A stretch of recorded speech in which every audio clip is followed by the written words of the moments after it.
One thing that I will say about the religious right that they get right, that I do not think the secular left makes enough use of moral language, calling out evil. Which side are you on? Which side are you on? Last week was a big week for conventions. We had the AFL-CIO, AFGE, Labor Notes, and the UMWA. And that's the one that we're going to talk about. At the UMWA convention, the International Union passed a resolution pledging full support for the union to be victorious in its struggle against Warrior Met. Of course, after 15 months, more than $20 million spent by the union to support the strikers, and more than $2.5 million donated to the strike fund by supporters, other unions, and their allies. And this is a big boon to the strikers to know that their union is still behind them and has every intention of staying behind them to the end. And this extends beyond financial support as well, because last week, while Warrior Met was at a Virginia job fair trying to recruit scabs to come in Alabama, the UMWA members in Virginia picketed the job fair to let people know what was going on.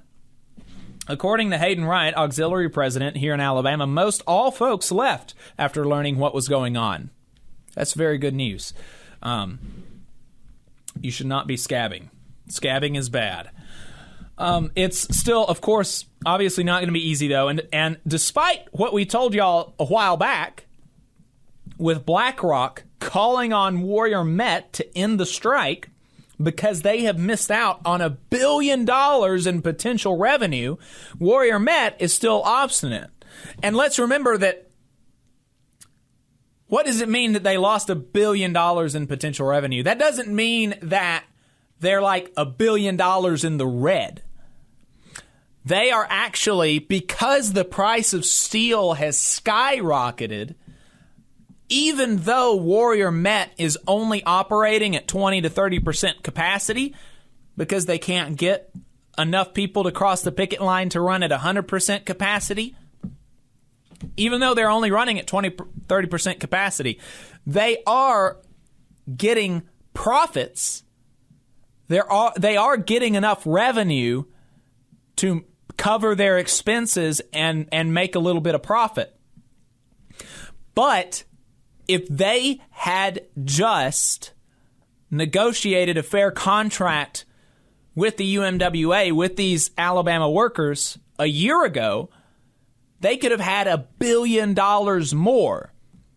But that $1 billion more, while appealing to BlackRock, to people who are more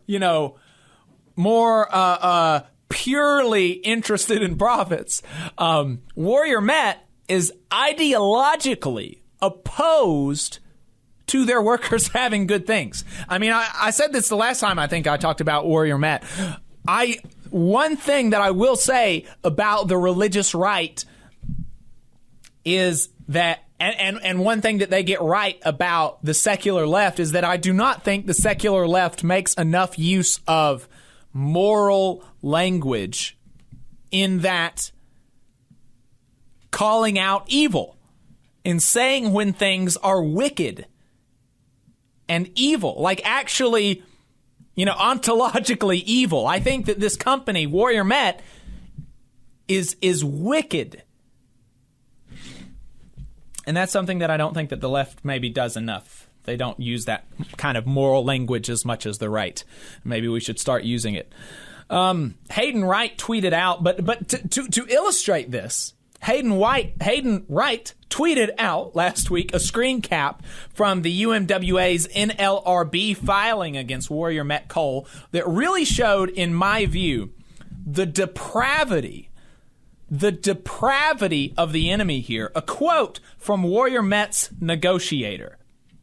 Quote, "I want to make it perfectly clear that the company has never said or intended to say or imply that there was an inability to pay for any of this stuff." Wow. Pretty clear. pretty clear.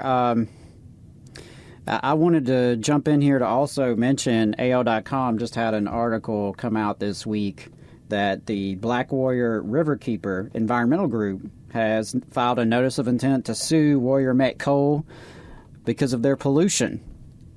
And we've seen this happen since the strike started, as they have brought in scabs to perform some of the labor, where it's not been idled.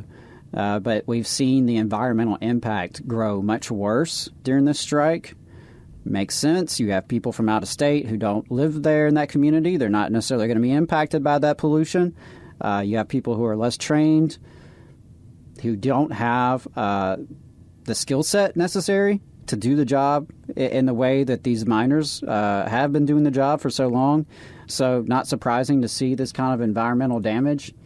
But yeah, I just wanted to throw that out there, that on top of really despicable treatment of workers and their willingness to try to starve out the UMWA, they're also polluting the creeks that feed into the Black Warrior River down in Tuscaloosa County. I mean, this is where people go swimming. This is where people go fishing. And, so good on Black Warrior Riverkeeper for taking legal action. We should have them on the show to talk Absolutely. about that. Absolutely. Because, that's a lot of damage is being done to Alabama communities by Warrior Met Coal. And I agree with you, Jacob. Evil is a good word for it. All this to say, it's never a bad time to donate to the strike fund. You can go to umwa.org/UMWA 2021 strike fund. All lowercase, all one word. umwa.org/UMWA 2021 strike fund.